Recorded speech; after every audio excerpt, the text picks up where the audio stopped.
দৈত্য কৰাখিনিধৰ আৰু এই ধৰিত্ৰীক গৰাকী উদ্ধাৰ প্ৰভু তাকেহে একচিত্তে কৰিছোঁ কামনা প্ৰভু কৰিছোঁ কামনা নম হৰি নাৰায়ণ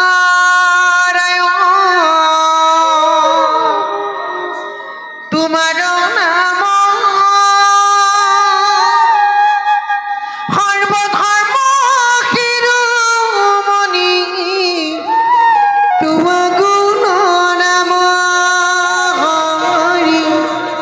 ওম নম হৰি ওম